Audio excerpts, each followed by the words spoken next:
Hello, everyone, and welcome to Point Fuzz, where two idiots talk about movies, sometimes even a third idiot. I'm Seth. Mm-hmm. And I'm Anthony. Today we're talking about the 2007 film Hot Fuzz, directed by Edgar Wright, who wrote the film and co-wrote it with Simon Pegg as well. It's a good one. It's a good one. Classic. So what's up with you, man? It's a new year. You seen any good movies this year? I haven't been watching as many lately. I've been a little on a anti-movie kick, I guess. But since our last recording, I did watch a few. I finally watched Megalopolis. Oh, man. Oh my God. It's so amazing. I gotta see that one still. Yeah. Did we talk about this maybe off podcast? I don't know. I know I talked about it on the internet a lot, for sure. Yeah, it's just the most insane shit. Let's see, what was my Letterboxd review? I better just pull it up because this is gonna summarize things. I wanna see this so bad. Like, I mean, it sounds just bonkers. We could do, we could do this one. It doesn't have to be next. Future episode. Future episode. Yeah. What do you think? What do you think, YouTube commenters? Mm-hmm. Here's my Letterboxd review. $120 million budget for the most unhinged shit I've ever seen. I'm absolutely amazed at what I've just witnessed. A true triumph for beautiful idiots acting in earnest. Amazing. Like, yeah. You gotta see it. It's on the to-do list for sure. I haven't been watching a lot either. Yeah. I've just been a goddamn gamer lately. Just hooked on these video games. Yeah, you've been playing all kinds of games too. I did watch that new Sonic movie. I was all right. It's kind of amazing that they got away with making 3 video game movies that aren't complete shit. Yeah, I've never seen especially any of them. considering how Sonic 1, when they first showed it off and it had that really fucked up looking Sonic. He had with teeth. It seemed so doomed from the start, but no, they somehow pulled it off 3 times now. Well, who's the guy that Ben Schwartz? I mean, Ben Schwartz is a treasure, so maybe that has something great to do with it. And you got Keanu Reeves in Sonic 3 as Shadow. That was pretty cool. Yeah, and yeah, Idris Elba's Knuckles, right? Yeah. Who plays Tails? Yeah. I can't remember. It's actually a female voice actor for Tails. Dame Judi makes sense. Dench. You get that kitty style voice. It's kind of like the Bart Simpson's of female voice. But yeah, other than that, I haven't really been watching anything. Well, I've got some more if you're curious to hear. Ooh, what do you got? And I would love to share. I watched My Own Private Idaho. I figured I better see every Keanu movie ever made.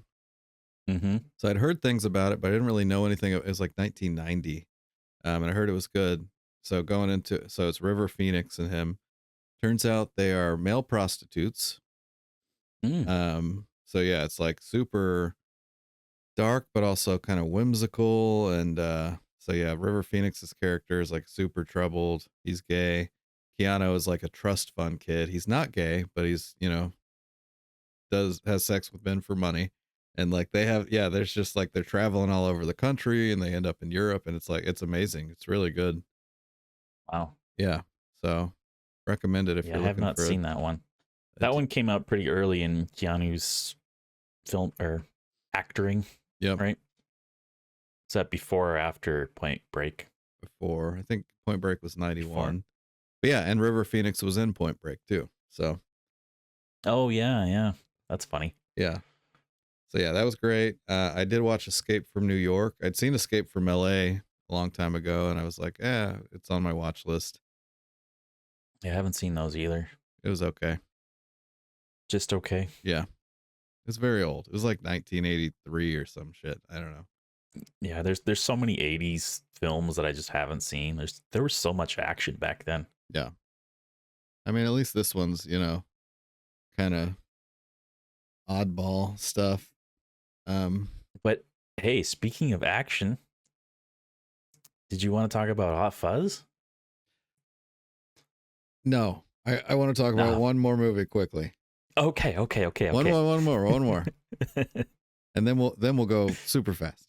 Lake Michigan Monster. I want to give a shout out to Burst_Error. Check him out on YouTube, Twitch. He has a movie night. I watched the Lake Michigan Monster. Fucking amazing. That's all I'll say about it. $7,000 budget.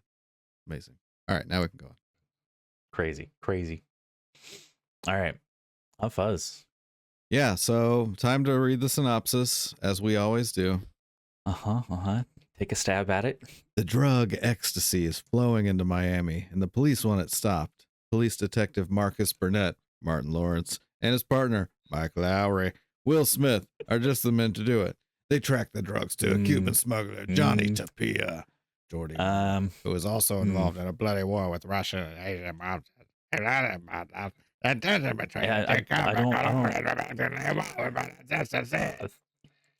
Yeah, you watched the wrong thing again. Fuck.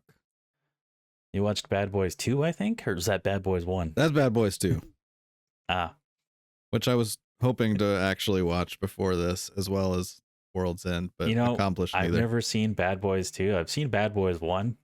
Never Bad Boys 2. How many did they make? There's 4 of them At least 3. Yeah, maybe 4. At least 3? They just came out with a new one not too long ago. Yeah, like in the last year or 2. Ridiculous. Anyways, yeah, I've never seen them either. Hilarious gag. No one expected it. All right, you want to do the real synopsis?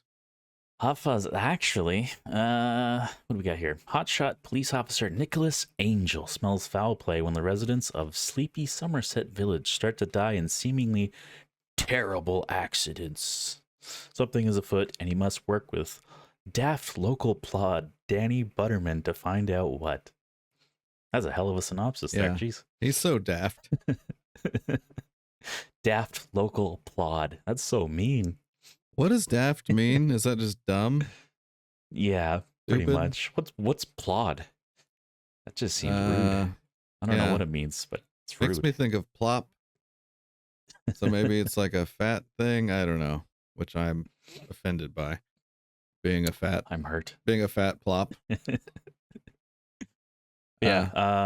Fantastic.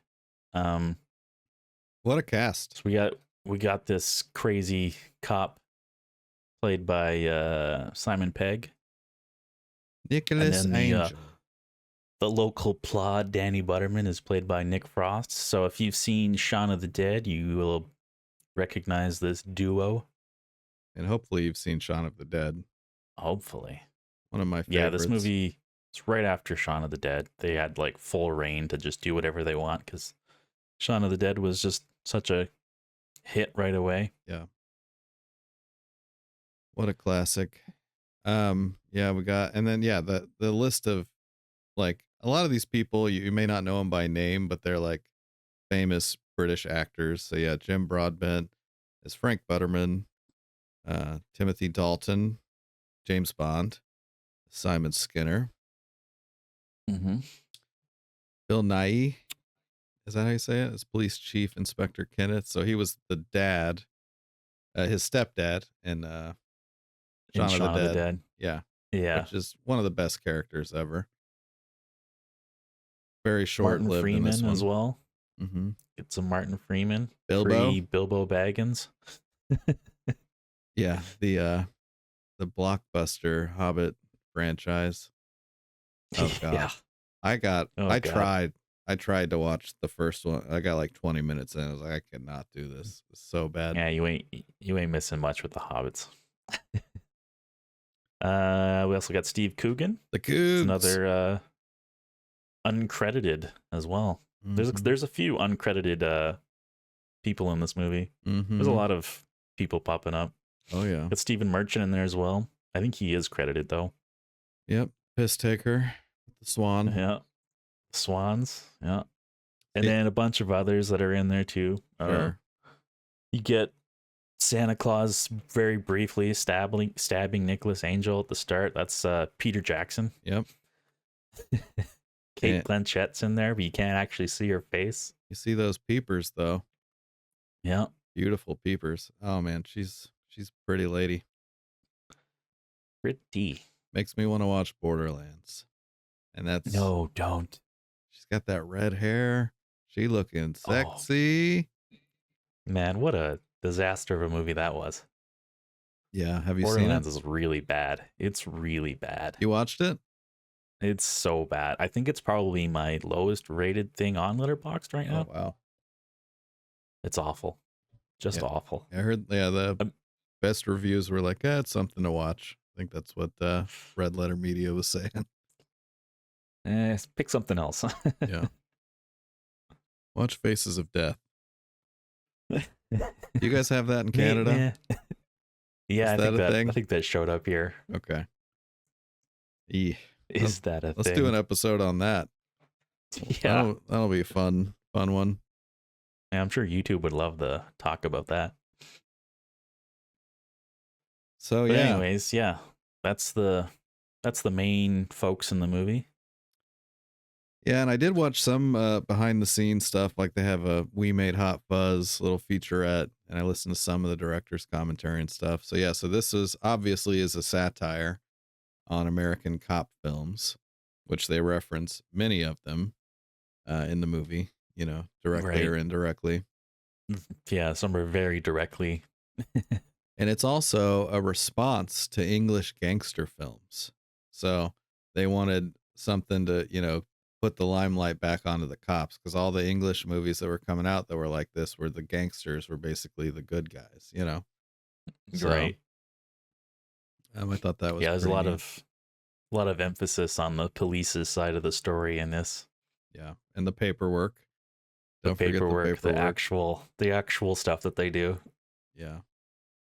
There's a lot of stuff about them like researching the role. They were talking to actual police officers out in the street. Mm-hmm. And one of the lines in the movie is, "Oh, I prefer to think my office is out on the streets," was an actual line that a cop said to nice. Simon Pegg. Beautiful. So he's like, "Well, I got to use that line."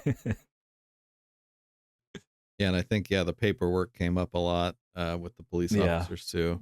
Yeah, they also watched 138 different cop movies. That's crazy. That's so many. Yeah.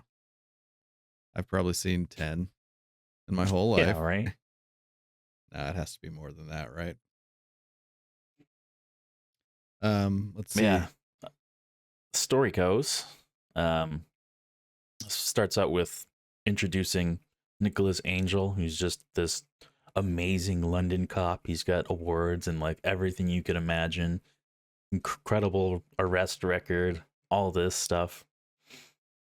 Thinks he's getting promoted, but he's actually getting shipped off to a small town instead, because he's making everyone in London look bad.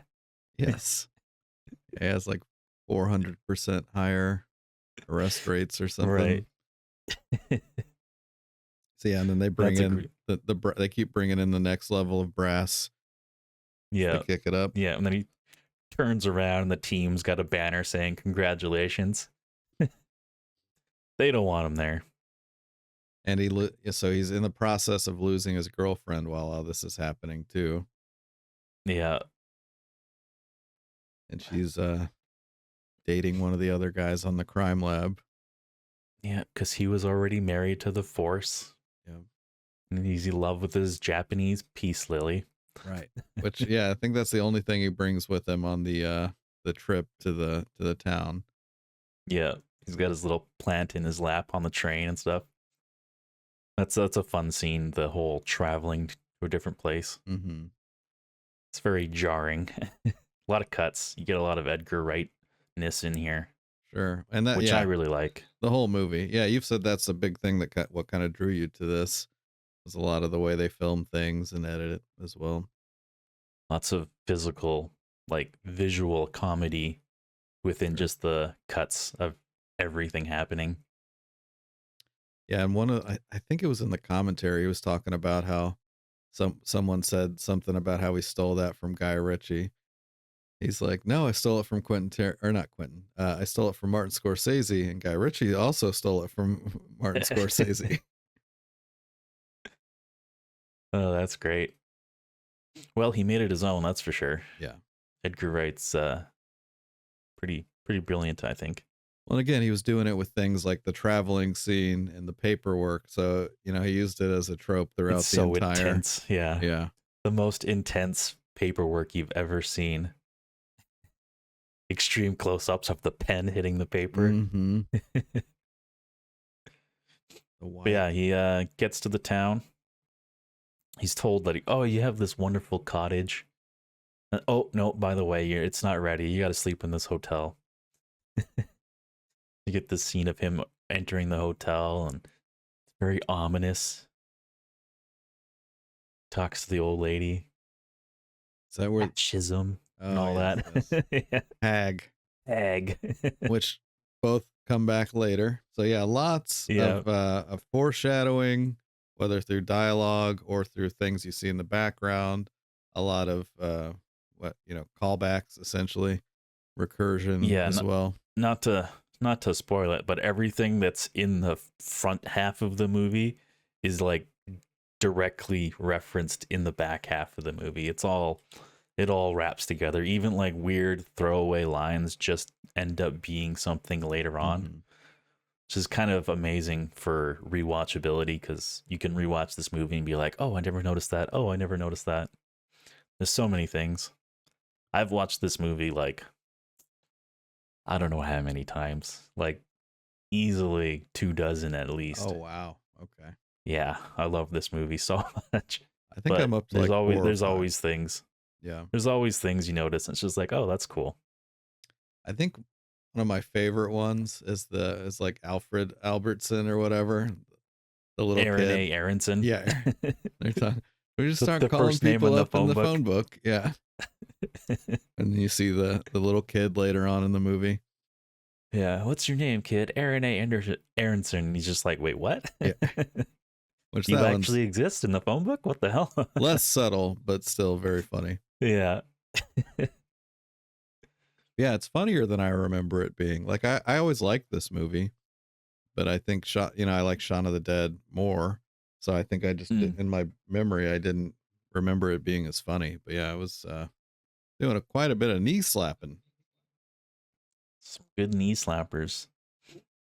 Just introducing all the characters is fun too, because there's so many characters in this town. You get Simon Skinner, who's saying he's starting to run with him, and he's just like, "Catch me! I'm on the loose. I'm a slasher. Yeah, I'm a slasher. What? Of prices. Yeah." And he like kind of pushes him out of frame too. Yeah, it was great. Yeah, he's hilarious in this. And he's like, "Catch me later," and he runs off. Yeah, and he's presented as a red herring. Yeah, which that's all I'll say on that. Yeah, he's like, "Oh, well, this is the bad guy right here." Yeah, but he couldn't possibly be the bad guy with how direct they're being with everything, right? Yeah. We'll see. And then you get the doctor guy as well. I really like his introduction. There's a line that he says, like, when he's meeting Simon Pegg, his character, he's saying, "Oh, well, hopefully we don't see too much of each other." And then later on in the movie, every time they see him, that doctor gets injured somehow. I'm completely blanking on this. Is he in the little fair thing? He's the guy who's running the shooting gallery thing. Oh, yes. Okay. He gets injured there, and then later on he gets injured again. Every time he's seen again, he gets injured. So it's kind of funny that the doctor's saying, "Well, hopefully we don't see too much of each other." Okay. Yeah, that's what I missed. Yeah, there's so many little things 50. Like that. Another character that gets introduced is the cop with the glasses. Yep. When he's first shown, he's like bewildered looking. But if you look in the background, there's like a whiteboard with like character traits of him. Yeah, there's like just a idiot. web. Yeah. Yeah. Yeah, that was one of the last things I caught in the movie, and I was like, "Oh man, that's so funny." They like really spell it out what that character is, like quite literally in the background, with like thought bubbles of everything that's wrong with him. Right. Yeah, he's pretty great. I like him. Yeah. And every time they're on the scene, he's just like goes to Angel, like, "What do we do? What are we thinking here?" Yeah. The Andes, of course, classic. the Andes, which I guess when they were researching, like talking to cops and stuff and meeting cops for the movie, they were finding a disproportionate amount of cops named Andy. So they're like, well, Okay. let's put 2 Andys in the movie. Interesting. Yeah, Everything's there for a reason. Yeah, all the everything. the Yeah, last names of everyone in the town are all meant to imply what type of work they do as well. Um, yeah. yeah. Most of the other names are references to other like movies or yeah, lots of lore. Whole lot of lore. Yeah, we Whole do lot of eventually meet lore. Danny Butterman, Mr. Nick Frost's Butterman. character, the He's pissed. partner in crime, He's bloody the pissed. partner, and yeah, he's just super wasted. Starts to drunk drive, brings him into the station. Yeah, he's almost kind of has the Shaun of the Dead zombie thing going on too. Yeah, he's Oddly just kind of enough. like moseying around. That blank look in his eyes. But yeah, that's a pretty great introduction to him. Yeah, And yeah, they're very, very quick about introducing characters, which I like because there's so many in this. yeah, what an ensemble. I think there's like 30 or 40 like named characters that have lines or Yeah, something, which is yeah, insane. And really gives you the whole small town. and yeah, 7 million euro budget for this movie, which is just insane. For not only having to pay all those people, but also, Yeah, you know, no kidding. I mean, it's incredibly impressive.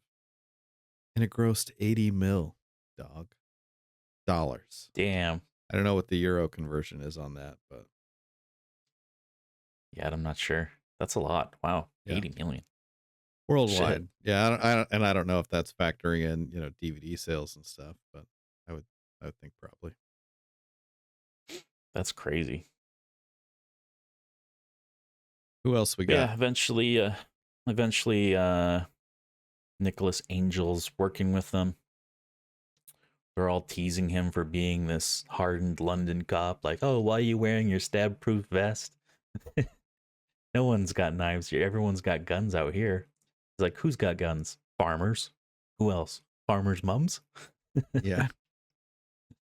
Everyone and their mums packing. Yep, and that comes back as well. We do see a Yep. farmer's mom with a gun later on. Farmer and his farmer's mom. An old farmer and then an even older woman. Oh, we got to talk about the guy. Speaking of farmers with guns, the old guy that has the cache of weapons. Who's Yeah. the Harry Potter guy? What's that guy's name? He's like the I don't remember he's his like the name. janitor in Harry Potter, you know. He's also in Game of Thrones as well. There's actually a few like Game of Thrones people in here. Like one of the Andys ends up being in the Game of Thrones spin-off thing Okay, as like a king guy. Yeah, House of the Dragon. the Hound is also The Hound. Yeah. yeah Yarp. Yarp. He doesn't look anything like the Hound in Game of Thrones because he's just this bald, goofy guy in this. Yeah, I had no idea. I was watching it with Pipes, and he pointed that out. Which Yeah. honestly, I wasn't really a huge fan of Game of Thrones, but the Hound was a cool character. So I was excited to see that. So we start working. He gets like everyone's teasing him at the office, and eventually he gets a call. The swans are on the loose. From Piss Taker. P.I. Staker, Piss which I thought was Taker. funny. His first like case in this town is to chase swans, which, you know, is kind of a wild goose chase. Ooh. Busy work. Yeah. It's just like give him something to do, make him chase swans. Yeah, the Swan's pretty great. I love that it's a recurring character as well, especially later when he's in the chase and he has to decide if he's going to go after the swan or keep chasing the thief. Yeah. And then, of That's course, later, too. fantastic. But Yeah, yeah, that thief in the supermarket when they're watching him, when they're like judging people on the street and like, oh, what's up with this big coat? Oh, he's cold. yeah. Why is this guy covering his face? He's fuck ugly. This great line. When they go to the supermarket, you get more of Mr. Skinner being a little more ominously bad. Yeah, really just spelling it out. Really trying to spell it out. Yeah, you see the guys behind the counter too doing their chop Doing in their unison. butchering. Yeah. Looking all Yeah. creepy. Which, are they twins too? Like the other cop? Which I know he's not an actual twin, but or are they both I don't know if just, they are. yeah, they just look similar. They don't actually get lines, those two guys, I don't believe. Yeah, I don't think They just make faces and head bob to the camera when they see Simon Pegg there. yeah. And then do a chopping. Yeah, we get the funny chase scene where he's deciding between the swan and the guy who was shoplifting at the supermarket. Throws the paint can from super far away, showing off his crazy cop skills from London. I'm not done. Yeah, and the paint keeps making an appearance too. Yeah, See that little 9 at the beginning on the graffiti. Yep. I guess those the school kids are supposed to have a bigger role, but they eventually just scrapped that story. You know what the role was? No, there was also supposed to be a love interest for Simon Pegg's character, but they scrapped that too. But then they kept almost word for word like a bunch of the lines between him and the love interest, just between him and Danny. Nice. So you get that bromance Yeah. instead, which I think was the move. Oh, sure. Sure. Yeah, so Danny's teaching him to be able to let go, and Yeah, Nick is teaching him to be able to be a real cop, so it's not about shooting out the window in high speed pursuits and all that. yeah, the bromance is great. And again, they're pushing, they're really there to help each other too. So yeah, I feel like a love interest wouldn't have fit as well. Yeah. Makes Butterman less useful. Oh yeah, And you want them to which makes sense. yeah, they need to be doing stuff together. Yeah. Which it definitely looks like he's gonna kiss him when they're watching the movies, by the way. Maybe that was in the script before with the love interest. Yeah. Him and his love interest are watching Bad Boys 2. Yeah. But anyways, they end up catching that supermarket like thief guy, take him into the station, but then they don't want to press charges. They're like, oh, everyone will get their just desserts instead. Mm-hmm.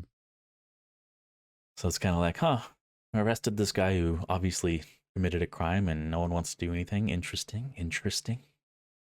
So yeah, we get the whole something's not right with this police force. They're not really doing much around here.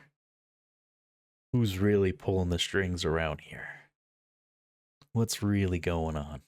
But I think that's a good point to talk about spoilers now. I wouldn't go too far. Yeah, I think so. Past this. And again, we're trying a new strategy of really not fully going through the plot too. So we're hoping to keep things a little tighter, a little less note taking, yada yada. So yeah. Yeah. We didn't write down the entire plot in a Google Doc this time, so yeah. We're just flying today. So yeah, it's spoilers. It's the 9, right? Or the NWA. Yeah, the NWA, Neighborhood Watch Alliance. Neighborhoods NWA with attitude. Is a hilarious name. Right. Well, yeah, you got the love of hip hop, from the boys. Yeah.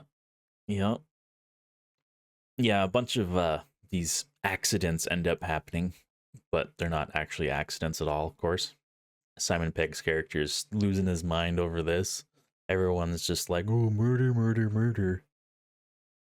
And the best part, as he figures it out, there's like that this lady's leaving and that's going to leave her land open and blah, blah, blah. And it's like this super intricate reason for why Yeah, all their this stuff is happening. property value is going to go up here because there's a highway that's zoned for construction, yada, yada, yada. There's going to be a competing supermarket over here. Can't have that. And the real twist. But no, Yeah. that guy had an ugly house. Yeah. That was horrible acting. They didn't want Oh, her, man. they didn't want her The to acting, leave. the Romeo plus Juliet stage play. Yeah. I love that so much. Every time they start Just- the singing and dancing, the love me, say, like, I fucking just die laughing. Oh man, it's I would have loved to have been there when they were like planning that in the movie. Like, oh, we're gonna have Romeo and Juliet, but we're gonna do the Romeo plus Juliet movie as a play instead. Right. Oh, I love that part. That's She's so just great. like, bang! It's just horrible acting. Yeah.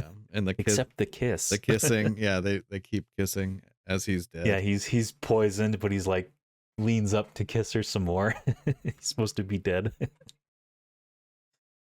Oh yeah. So they want to win Village of the Year, which they've won for many, many years. And Mm-hmm. all these little things are, in their opinion, what they need. These people can't be here to do that. It's all for the greater good. Indeed. The greater good. And we find out why it's so important as well. So Butterman's wife, or mother, whichever Butterman we're talking about.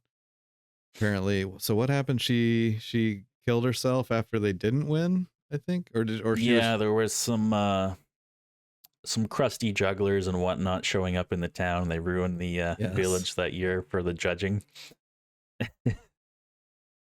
Thieving kids, dog muck, the sort. Sure. So Butterman Sr. basically vowed to do whatever it takes to win it every year from there on. Yeah. And the crazy thing is, how does he get all the other people to go along with it? I know.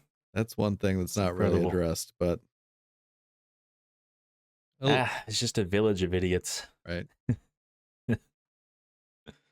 Yeah, we start to really wrap things from the start back to being references here.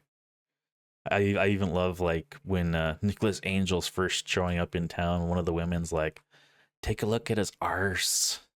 And then later on it's take a look at his horse. Nice. Yeah, I didn't catch that one either. That's great. Yeah.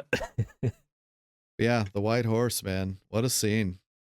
Yeah. Coming in with the toothpick on the white horse. Got all the guns from the old farmer. All the guns. Yeah. And the locker or the door lock combination in the police station for all those guns is 999, which in London, I guess that's the number to call the police. It's like over here it's 911.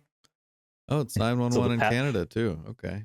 Yeah. So the password to get into everything is the number to call the police. Just hilarious. Sure. So many little things. So many little things. Yeah, and throughout this whole, scene too. So not a single one of these people dies. He books them all. He's a good cop. He doesn't just waste them all away. At the end, they're all shown with their mug shots. Even the guy who gets a bear trap shot onto his head, he somehow lives. Sure. That's crazy. Sure. Skinner. Yeah, you get a great shootout. The bar, I guess, is the same bar as the one in Shaun of the Dead too. Oh, is it? Yeah. I It guess does look similar. There's references just to Shaun of the Dead just within this, which is great. So they could have just taken the elevator downstairs and gotten away. They blew it. Yeah. The convenient They elevator blew it. built in behind the bar. Yeah. Which is a normal thing. We get the priest guy stop the fighting. He's just like, I might not be a man of God, but I know what's right and wrong. And he's like, fuck off, grasshopper. Yeah.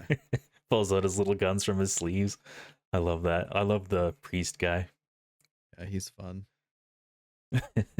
You get And then he the gets shot, and then he's just like, "Ah, Jesus Christ!" yeah the fascist lady, the hag fascist. So she has a Nazi machine gun. I Oh, saw that. really? Yeah, she Oh had, man. yeah. So you can see, and that's a reference to the fascism line as Yeah, well. But yeah, I that's love great. I that never picked up on that. all the old people are actually shooting those guns too. Which is Oh, pretty really? great. Oh man, Yeah, in the behind the scenes, you see, the old lady just like, "Ah." just giving it. So this had to have been a fun movie to work on. Oh yeah, I imagine it would have been. I mean, there's so many people in it too. Like working with one of the James Bonds. Like, Sure, come on. right? Yeah, and I'm sure he loved it too, just being able to, have Goof some, off. yeah, some comedic moments and what have you. Yeah, he's definitely one of the best characters. Like even when they're trying to pin the blame on him, they're in the manager's office, and he smiles, and he's got the picture frame of him with the same smile in the Yeah. background. That's great. They did that earlier in the movie too. So at the intro, when Angel is doing his thing, he holds up his ID, and that they actually took that same shot verbatim that he's holding to use as Mhm. so it's the exact same picture on his ID too.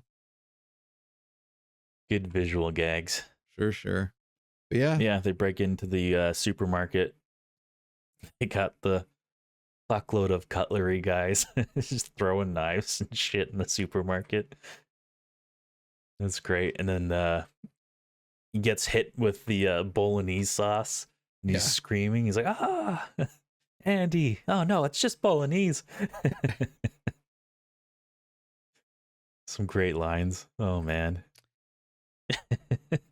Nothing like a bit of girl on girl when she slaps her with the wet floor sign. Oh yes. Yeah, Doris. Doris got she got bars. Yeah. Oh, we didn't talk about the one cop that's impossible to understand. Yes, yeah, and he's Ear- the Early, translator for the farmer earlier too. yeah, who's even worse to listen to. But yeah, it's pretty funny that early on in the movie, it's impossible to understand him. But as the movie goes, as you're getting to know the characters better, you can start to understand him by the end of the movie. Yeah. It's just the gradual, like less indecipherable speech. Yeah, and then going back to Um, the final sequence too. So we do have the Point Break shooting section when yeah, Danny. everything that Danny's asking about, like, oh, did you ever do this in London, or this, or this, or this? They do every single thing in this scene, like firing guns out the window in high speed pursuit, shooting the guns in the air and going, ah. Yeah. No, I've never shot guns in the air and said, ah. The jumping and shooting. Yeah. Yeah. Firing two guns while jumping through the air. Yeah. Yeah, they do it all. But yeah, I And mean, then, yeah, we end up in the model village, which they reference early on when he's like, oh, you want to be a big cop in a small town? Why don't you fuck off up to the model village? Which is just like, huh? And then later on, they do go to a model village. right. And of course, they are trying to present themselves as the model village as well. Yeah. Yeah. Yeah, And that's yeah, we get the fun Aaron fight. A. Aarons in there. And then Skinner, yeah, gets so he pushes over the steeple to kill the reporter. What's his name? Can't remember. I can't remember. Yeah. He's Anyways, got a funny name though. and which, wow, the special effects on that's so great. How his head just explodes and then he stands there for a second. That had to have been Yeah. a big part of their budget, just doing that. Yeah, that was a gory scene. And then And Skinner then, yeah, ends he up gets the getting the steeple through his what do you, I don't know, yeah jaw. jaw. Yeah, like, I'm gonna need some ice cream. Yeah. Plenty of that at the station, because that was their punishment for doing things wrong, was cake and ice cream at the Right. station, which is hilarious. Well, the person who did it has to buy the cake and ice cream, so Yeah. it's technically a punishment. Oh, Chunky Monkey. That's the worst. And then, of course, so they get it, they book everybody, they've got it all figured out. And then you think it's going to be over, and they come back, and it's them doing all the paperwork, which is Yep. so fantastic. And the cops have accepted him. They got a little, Yeah. he's finally able to Yeah. let loose a little bit and, talk some shit. Yeah. Talk some shit. And he's just like talking about the the things that you're allowed to say. Not allowed to call them police women. Or manpower. Manpower is what they say. Oh, there's going to be a lot of manpower for all this paperwork. So PC. So PC. I feel like this movie really ruined masculinity for me. Yeah, totally. And feel like the It's reason too woke. I can't get laid is because Edgar Wright's a dick. I think is Definitely. that was my yeah. I'm not doing gunshots in the air. I'm just gonna say all that again as a question. But yeah, the sea mine from earlier comes into play here. I forgot about that one guy who's just been watching all the cameras. Yeah, how's the sea mine come into? I can't remember. I know it explodes, but so they're doing all the paperwork, and then that one guy who's just been watching all the cameras at this station, they forget about him, and then he comes up and he's gonna like shoot them or whatever. He's got like a blunderbuss or something silly. Yes. Then he gets kicked into the sea mine. The sea mine like rotates onto his leg and starts ticking, and he's like, "Oh no!" Yeah, whole station it gets depressed, right? And that happens after Danny like jumps in front of the way of a shot, gets shot from him. So I guess that guy dies, huh? Oh, that guy is totally dead. Yeah. He's under the sea mine that takes out the entire building. All right. And they kind of allude that maybe Danny's dead because he's going to the cemetery, but nope, it's just his mom. It's just for his mom. So his mom. Is he wearing a bulletproof vest then? I don't remember. Is that the implication? I'm not sure. I mean, that stab-proof vest that Simon Pegg's character comes into play later, like in the movie when they're chasing him down the catacombs and stuff, and he stabs him with the ketchup packet. Ah, yes. I didn't think about that. Which is funny because prior to that, he hands him his little notebook thing, which he says is the most important thing that saved his skin so many times. Yeah. So it ends up saving his skin for that knife wound stab thing. Amazing writing. Mm-hmm. Yeah, it's a fantastic movie. Together. I will say the only things that I had to say negatively about it, let's see. So yeah, the length. I feel, what was it? 2 hours, 10 minutes, 2 hours, 15. It is a bit long. I'll admit the start, like the first half is a little bit of a drag. I think for like the first couple of viewings, maybe. But once you start picking up all these like silly little references that they make later on in the movie, it starts to be less of a slog at the start. And you're just like, oh, there's that part. Oh, there's that line that gets referenced. That gets referenced. See, I feel the opposite. I feel the end is where it gets sloggy for me. Really? Yeah. All the action? I feel like you could cut 20 minutes, like maybe cut out the supermarket scene, which, there were a couple jokes, but honestly, that one wasn't really doing much for me. True. And then, maybe a little bit from the earlier stuff. I think you could easily cut 20 minutes out of that movie, maybe even 30, but that and the cuts, just because I have photosensitivity issues, all the flashing, it's just very tiring. It's like, oh my God, again, like I get it, but yeah, I could see that. Those are my only gripes. Only gripes. Yeah, I have no gripes. It's a perfect movie. 0 grapes for Anthony. So should we do the rating? I think so. I would recommend it. So I let's would see. also recommend it. Okay. Mm. Which way am I looking? I moved my camera around. Okay. And 3, 2, 1.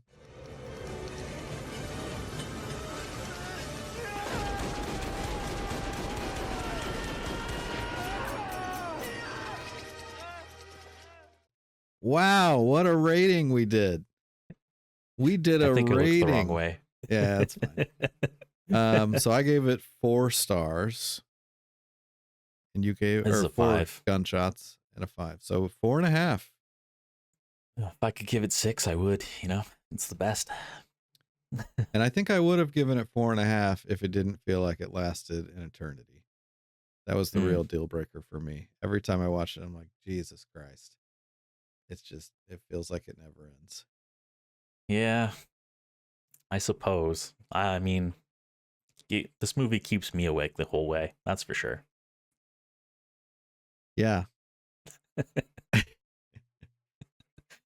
Funny reference. Yeah. This was a good one. That's a deep cut.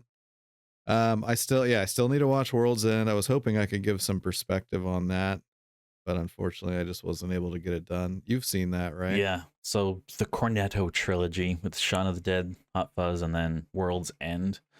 I hear that World's End gets better the more you watch it, but I've seen it maybe 3 times. I watched that one in theaters. Mm-hmm. It was just like, ugh, this ain't no Hot Fuzz. That's for sure. It's kind of goofy. I feel like it doesn't do as well as Shaun of the Dead and Hot Fuzz do for like being kind of spoofs on the genre. Mm-hmm. World's End's supposed to be this sci-fi type thing, and I'm just like, it doesn't really like have a lot of goofs within that the sci-fi tropes that I feel. Mm-hmm. Definitely the weakest of the 3, in my opinion. Sure. I think that's most people's opinion from what I've seen. So you'd go Point Fuzz, Shaun of the Dead, World's End. Hot Fuzz, not Point Fuzz. That's the podcast. Jesus Christ, it's ruined forever.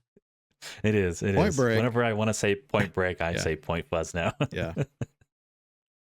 Or Hot Break. Hot Break. Which is what you kept accidentally calling it when we first started. Yeah.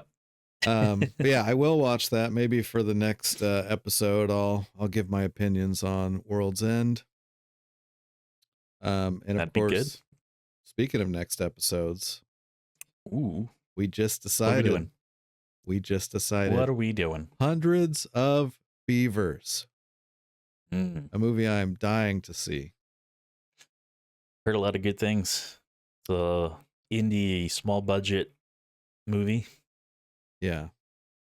A real trip of a movie, it looks like. So as I was telling you, I just watched this person's movie before that, which is called The Lake Michigan Monster, on Friday, 2 days ago. So it's fucking amazing. Lake Michigan Monster, I said $7,000 budget.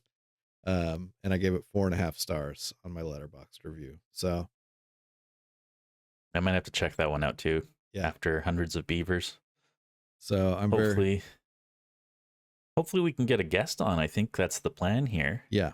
We are going to be reaching out to someone special regarding Hundreds of Beavers.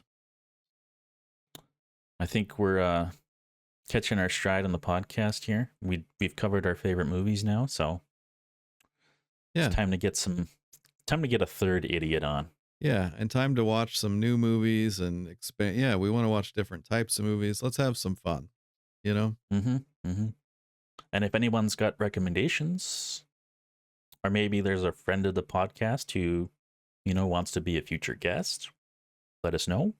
Yeah, we're open to it.